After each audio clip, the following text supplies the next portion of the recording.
Mister ladies மெய் என்பவர்களுக்கு உங்கள் பாரம்பரிய வைத்தியர் உங்கள் ராஜசூரியன். அற்புதம் ஆனந்தம். மெய் என்பர்களே, இப்ப பாத்தீங்கன்னா நிறைய பேர் எல்லாரும் குண்டா இருக்கிறது இழைக்கணும்னு இப்ப நைட்டு 12 மணிக்கெல்லாம் சாப்பிட்டு விட்டு குண்டாய், அதாவது புரோட்டா அது இதுன்னு லோட்டாவே, அதாவது வர்ற லோட்டாவை சாப்பிட்றதுலே தவிர அதுக்கெல்லாம் வர்றதுக்கு நிறைஞ்சு தொப்பையை பெருக்க வச்சு போயிட்டு இருக்காங்க. இவங்க உடம்பு அடைக்கணும்னு காலைல வாக்கிங் போவாங்க, நைட்டு பூரா தின்னுக்கிட்டு இருப்பாங்க, காலைல வாக்கிங் போறது. நான் சொல்றேன், இரவு சாப்பாட்டை குறைச்சாலே உங்களுக்கு ஆட்டோமேட்டிக்கா உடம்பு அடைச்சிடும். சரி, இன்னொரு பகுதி என்ன இருக்காங்க, என்கிட்ட நிறைய பேர் வர்றாங்க, ஐயா உடம்பு யாருன்னு ஐயா, ஆண்களும் வர்றாங்க பெண்களும் வர்றாங்க, ஒல்லியா இருக்கீங்க, ரொம்ப ஒல்லியா இருக்கீங்க. ஆமா, பரிதாபமா இருக்கு பார்த்தாலே. நம்ம திருவிழாவில் வர்ற தர்மி மாதிரி வர்றாங்க, நோஞ்சானாக, அவனுக்கு பேர் நோஞ்சான்னு வைப்பாங்க. அப்ப ஓமகுச்சி நோஞ்சான்னு தான். இப்படிப்பட்டவங்க ஓரளவுக்கு செழிப்பா அந்த ஒரு அழகு, அந்த கொஞ்சம் உடம்பு பூசின மாதிரியான உடம்பு இருக்கணும்ல.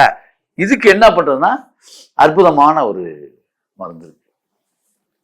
மருந்து என்ன விருந்து, என்ன செஞ்சா உடம்பு ஏறவே இல்லைங்க. இது சாப்பிடுங்க. உள்மருந்து, அதாவது நம்முடைய பாரம்பரியத்துல உள்மருந்து எடுக்க வேண்டிய கட்டத்துக்கு சில பேர் இருப்பீங்க. அது என்னன்னு கேட்டா அந்த ஜீனு நாடி, இதெல்லாம் நாடி பிடிப்பது ரொம்ப மிக முக்கியம். இதெல்லாம் இருக்கு, அது ஒரு பக்கம். பொதுவான விஷயங்கள் நான் சொல்லிடுறேன். இது சில பேருக்கு ஏற்புடையதாகவும் நல்லபடியாகவும் நடக்கும். ஏன்னா நிறைய பேர் எனக்கு நம்ம மிஸ்டர் லேடிஸ் பதிவை பார்த்துட்டு நிறைய பேர் எனக்கு ஃபோன் பண்ணியிருக்காங்க, சார் இப்படியெல்லாம் சாப்பிட்டு நல்லா இருக்கேன். எத்தனையோ நோய்கள் நம்முடைய பதிவை, இந்த மிஸ்டர் லேடிஸுடைய பதிவை, நான் பேசின பதிவை அப்படி அவங்க செஞ்சு சாப்பிட்டு நிறைய ஃபோன்கள் எனக்கு நன்றி தெரிவித்து ஃபோன் வருது. அது மாதிரி தான் இதையும் சொல்கிறேன். நிறைய பேருக்கு இது சாத்தியமாகலாம். சாத்தியப்படாதவர்கள் எனக்கு நீங்கள் சந்தேகம் இருந்துச்சுன்னா எனக்கு நீங்கள் ஃபோன் பண்ணி சந்தேகத்தை தீர்த்துக்கலாம். என்ன சார் இப்படி இருந்தும் இப்படி இருக்குன்னு. ஓகே, இப்போ சொல்கிறேன்.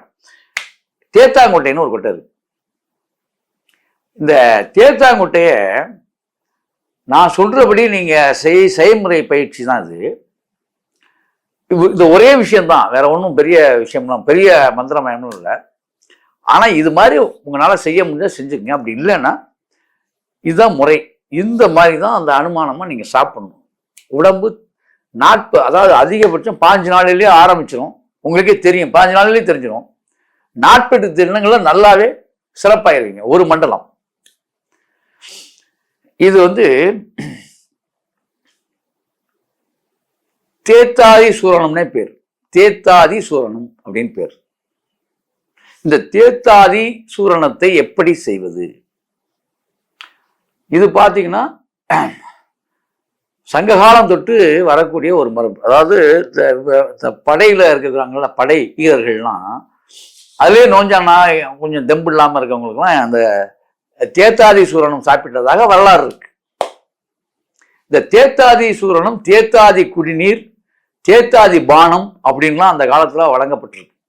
அப்ப இந்த தேத்தாதி சூரணம் சாப்பிடுவது எப்படி? இந்த தேத்தாதி சூரணம் நீங்களே பண்ணிக்கலாம், என்னை தேடணுங்கிற அவசியம்லாம் இல்லை. அதான் ஓப்பனா மிஸ்டர் லேடிஸ்ல நான் பதிவு போடுறேன்.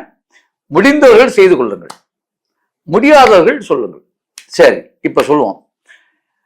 தேத்தாங்கொட்டை ஒரு 1/4 கிலோ வாங்கிக்கோங்க. உங்க சௌரியம், உங்களுக்கு எவ்வளவு வேணுமோ வாங்கி. 1/4 கிலோவுக்கு நான் காரணம் எப்படி செய்யணும்னு சொல்லிடுறேன். ஒரு 1/4 கிலோ தேத்தாங்கொட்டை நாட்டு மருந்து கடையில் கிடைக்கும். இந்த தேத்தாங்கொட்டையை முதல் நாள், தேத்தாங்கொட்டை இருக்குல்ல, இதை என்ன ஏதுலாம் கேட்கக்கூடாது, நான் சொல்றதை மட்டும் சரியா நீங்க செய்யணும். முத அமாவாசை என்றைக்கு, அமாவாசை காலண்டரை பார்த்துங்க. அமாவாசை என்று பகல்ல வெயிட் பண்ணி தான் ஆகணும். இந்த மருந்தை நீங்க தயார், அதாவது விருந்தை நீங்க தயார் பண்ணதுக்கு வெயிட் பண்ணணும். அமாவாசை வெயில்ல காய வைக்கணும். தேத்தாங்கொட்டை காஞ்சி தான் இருக்கும். இந்த தேத்தாங்கொட்டை காஞ்சி தான் இருக்கும். ஆனா அமாவாசை என்று வெயில்ல இதை நீங்க காய வைக்கணும். எப்ப சார்? காலையில 10 மணிக்கெல்லாம் நீங்க பாய் விரிச்சு மொட்டை மாடியில இங்கே போட்டணும் பரபரப்பா. 4 மணி வரைக்கும், அதாவது சூரியன் இறங்கு பொழுதுல. நான் சொல்றது அமாவாசை அன்றுதான், அமாவாசை திதியில மட்டும்தான் செய்யணும். இதை மற்ற திதிகள்ல நீங்க செய்யவே கூடாது, வேலை செய்யாது. தெளிவா புரிஞ்சுங்க. காலண்டரை பார்த்துங்க, எத்தனை மணிக்கு அமாவாசை ஆரம்பிக்குன்னு பாருங்க. அன்றைக்கு வெயிலில் உலர்த்த வேண்டும். அன்பர்களே, ஒரு பதிவை சொல்லிடுறேன்.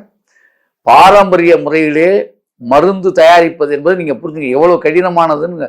திதிப்படிதான் செய்ய வேண்டும்.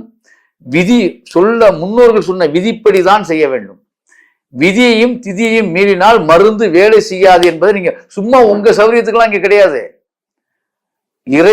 இறைவனின் அருளாகட்டும், பிரபஞ்சத்தின் அதாவது பஞ்சபூதத்தின் அருளாகட்டும், நீங்கள் நினைப்பது போல் சாதாரண விஷயம் அல்ல நண்பர்களே. முதல்ல அதை புரிஞ்சுங்க. சரி, விஷயத்துக்கு வந்துருவோம். நான் ஆன்மீகத்துக்குள்ள போயிட்டேன்.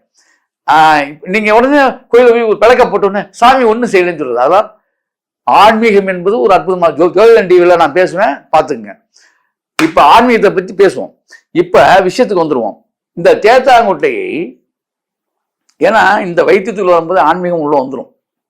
இந்த தேத்தாங்குட்டையை அமாவாசை வெயிலில் உலர்த்த நல்லா காய வைக்கணும். ஒரே ஒரு அமாவாசை செஞ்சா போதும், அவ்வளவுதான். கரெக்டா 10 மணிலேருந்து 4 மணி வரைக்கும். ரைட் சார், அன்னைக்கு மறந்துட்டு நான் என்ன சார் பண்ணேன், அதெல்லாம் வேலையே இல்லை சார், என்கிட்ட அதுக்கான ரிப்ளை இல்லை, செஞ்சுதான் ஆகணும். ரைட், செஞ்சுட்டீங்க, எடுத்துக்கிட்டுங்க. ரைட் சார், வெயிட் பண்ணுங்க, 5 நாள் வெயிட் பண்ணுங்க. இதை எந்த காரணம் பண்ணிட்டும் வேறு வெளிச்சம் அது மேல பற்றக்கூடாது. நல்லா ஒரு துணி போட்டு கட்டி கொண்டு போய் ஒரு பானைக்குள்ள போட்டு வச்சிடணும். அமாவாசை வெயில்ல காய்ச்சி 4 மணிக்கே கொண்டு போய் ஒரு பானைக்குள்ள போட்டுருணும் சார், துறக்கவே கூடாது. அடுத்து பௌர்ணமி வரும். பௌர்ணமி அன்னைக்கு இரவு 10 மணி, நல்லா பௌர்ணமி மேல உதயமாயி வந்துடும். பௌர்ணமி வெளிச்சத்துல மீண்டும் அதை கொண்டு போய் வச்சிடணும். விடிய விடிய காலையில் மணி ஒரு 4 மணி, அதே தான் 4 மணிக்கு எடுத்துடணும். அது பனி பெஞ்சாலும் பரவாயில்ல, வெது எடுத்துடணும். எடுத்து இந்த நல்லா புரிஞ்சுங்க, ஒரு முதல்ல எடுத்தவன அமாவாசை வெயில், இரவு பௌர்ணமி வெளிச்சம், இது ரெண்டுலையுமே இந்த தேத்தாங்குட்டை இருந்துடணும். இதை எடுத்துருங்க. எந்த காரணத்தை மீண்டும் வேறு வெளிச்சங்கள், நான் போய் சொல்லிட்டேன், இந்த பௌர்ணமி என்னைக்கு எடுத்துட்டீங்களா, முடிஞ்சு. இந்த பௌர்ணமி என்னைக்கு எடுத்ததை அதுக்கப்புறம் ஒரு 3 நாள் நீங்க விட்டுறணும். கரெக்டா பஞ்சமி, அது 5ஆவது நாள், பௌர்ணமி முடிஞ்ச 5ஆவது நாள், இதை அதை பஞ்சமி திதின்னு சொல்லுவாங்க. அப்ப இதை எடுக்கணும். எடுத்து இதை தூள் பண்ணணும். நல்லா தூளாகும், நல்லா உடைச்சி தூள் பண்ணி பவுடர் ஆக்கி ஜாடியில போட்டு வச்சுக்கோங்க. வச்சுக்கிட்டீங்களா? காலை மாலை மதியம் பசும்பால் அல்லது தேன், பசும்பால், நெய். எப்படி தெரியுமா? காலையில தேன்ல சாப்பிடணும், மதியானம் நெய்ல சாப்பிடணும் குழப்பி, இரவு பால்ல சாப்பிடணும். இதை தொடர்ந்து நீங்க 48 நாள் தொடர்ந்து சாப்பிடணும். ஆனா 15 நாளிலேயே உங்களுடைய மேனி அவ்வளவு அற்புதமா இருக்கும். ஆனா இதுக்கு முன்னால வயிறு பேதிக்கு சாப்பிடணும். பேதிக்கு சாப்பிட்டு உடம்பு சுத்தம் பண்ணிக்கிட்டு சாப்பிடணும். யாரா இருந்தாலுமே பேதிக்குன்னா நீங்க நாட்டு மருந்து ரீதியாக உள்ள பேதிக்கு சாப்பிட்டு உங்களை சுத்தப்படுத்திக்கிட்டு முத நாளே உங்களை நல்லா உடம்பு சுத்தம் பண்ணிக்கிட்டு இதை தொற்றுங்க. காலையில தேன்ல சாப்பிடணும், மதியம் நெய்ல சாப்பிடணும், சுத்தமான பசு நெய்ல, இரவு பால்ல சாப்பிடணும். 15 நாளையிலேயே தெரிஞ்சிடும் உங்களுக்கு உடல் ஏறுது, கட்டு மஸ்தா வரும். அது கட்டு மஸ்தா எக்ஸசைஸே பண்ண வேணாம், கட்டு மஸ்தா வரும். தேற்றும், உங்களை ஆற்றல் மிக்கவராக தேற்றும். புரியுதா?